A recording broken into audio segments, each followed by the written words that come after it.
السلام عليكم ورحمة الله وبركاته، حبايب قلبي عاملين ايه؟ يا رب تكونوا بخير. قبل ما نبدأ الفيديو متنسوش تصلوا على سيدنا محمد وعلى آله وصحبه أجمعين. جيت لكم في فيديو جديد النهاردة زي ما انتم شايفين. انا هنعمل النهاردة طريقة عمل ممبار في بيتنا عند والدتي. فهبتدي زي ما انتم شايفين اهوت. جبت بقى ايه؟ بشرت بصلتين وحطيت عليهم بقى سمنة. وبعملها بقى على النار كده. بحمر البصلاية. وهنا الفراخ كانت بوريها لكم. كنا بنعمل بقى ساعتها فراخ. وهجيب لكم الفيديو برضو اللي فيه الغدا كان ايه.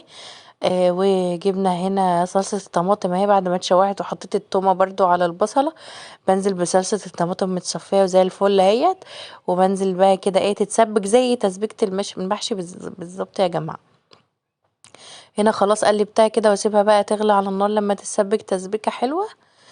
وهنزل عليها بالرز والخضرة بتاعتها زيها زي الايه، زي المحشي. نزلت بالتوابل بتاعتها اهي. وقلبتها تقليبة حلوة كده. لو وصلتوا معايا ما تنسونيش في اللايك والشير، واللي ما اشتركش في القناة يشترك ويفعل الجرس. لو اول مرة تشوفوني، دي قناة يوميات ومشغولات ام كوكي. بعمل لكم بقى حاجات حلوة كده بشارككم في يومي. وربنا يديمكم في حياتي نعمة. المهم هنا خلاص الطماطم اتسبكت اهيت مع البصلايه بقى والتومه وكده والتوابل خلاص اتسبكت. هبتدي انزل عليها بالرز بتاعي. بالله عليكم تدعوا دعوه حلوه لبنتي ربنا يشفيها يا رب. وربنا يحمي عيالنا كلهم يا رب ويبعد عنهم اي حاجه وحشه. هنا هوت نزلت بحاول بصفي بقى الرز كده بالمصفى عشان خاطر ما ينزلش فيه اي ميه. ما بحبش الرز سواء كان بتاع المحشي او بتاع او بتاع الممبار، يعني اي رز بتعمليه احمر. احب اصفي منه الميه بحيث الميه بتاعته ما تنزلش معايا في التسبيكه فيعمل بقى كده ميه. انا بحبه ناشف كده. الخلطه بتاعته بتبقى ناشفه كده وحلوه تعرفي تحشي بيها كويس. خلاص هقلب تقليبه وكده. الخلطه بتاعت الممبار خلاص عندي يا حبايبي. خلصت كده. اللهم صل على سيدنا محمد وعلى آله وصحبه أجمعين. كده خلاص. بقلب المحشي.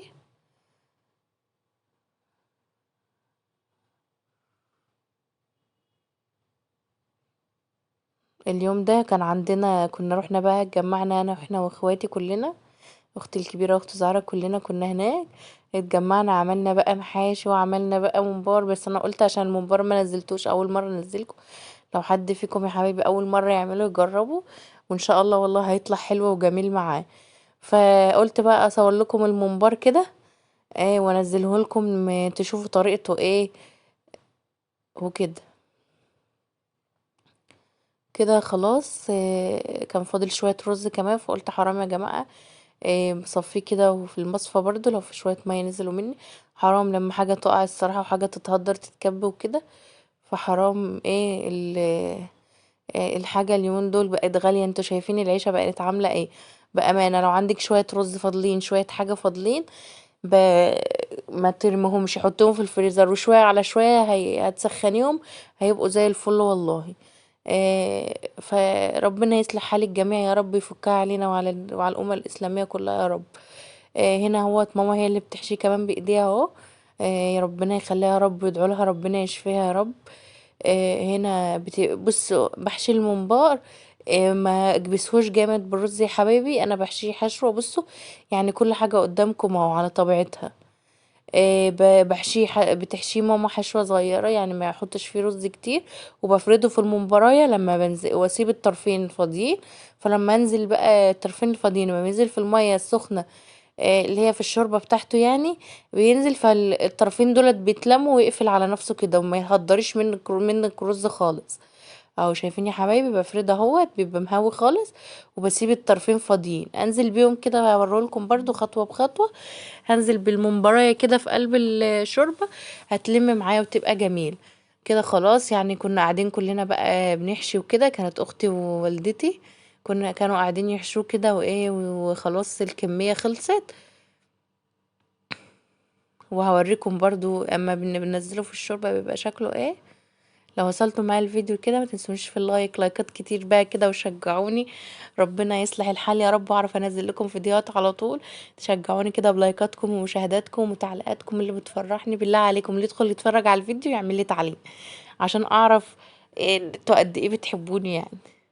والله بفرح جدا لما الاقي حد منكم يا حبايب قلبي بيعلق لي وكده، واحس ان الواحد يعني ايه ليه حبايب كتير كده. انتوا زي اهلي بالظبط والله. كده بعد لكم واحدة كمان عشان خاطر إيه اللي ما شافش الاولانيه يحاول يلاحظ هي بتتحشي ازاي.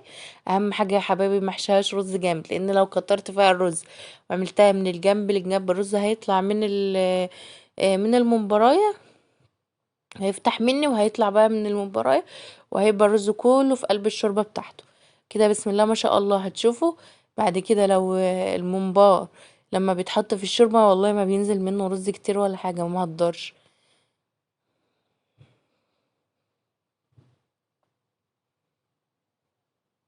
تنسونيش بقى بالدعوة الحلوة وتدعوا لبنتي ربنا يشفيها يا رب. والله مش عارفة كل يوم والتاني، مش عارفة الجو بقى ولا ايه، بس ربنا يشفيها يا رب. فكده خلاص اهوت. عملت الشوربة بتاعتها يا حبايبي اللي هي مية، بنزل فيها ببصلتين وطماطمتين وفصين توم، ورق لورا، وبنزل كمان لو عندي في فصين حبهان. وبنزل بقى اسيبها تغلي بقى كل، وتوابل بقى فراخ كده، التوابل الموجودة، لا توابل اللحمة اللي موجودة عندك، وفلفل اسود طبعا. وبنزل بقى بيها اهو، شايفين بقى بمسك الطرفين وانزل بيهم اهو يا حبايبي.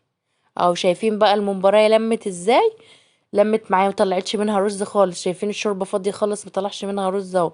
تتغلي بقى مع بعضيها كده وتبقى زي الفل، ما ينزلش منها رز خالص.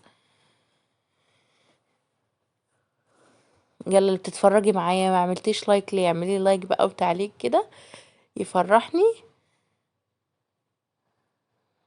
ادي الشكل اهو يا حبايبي.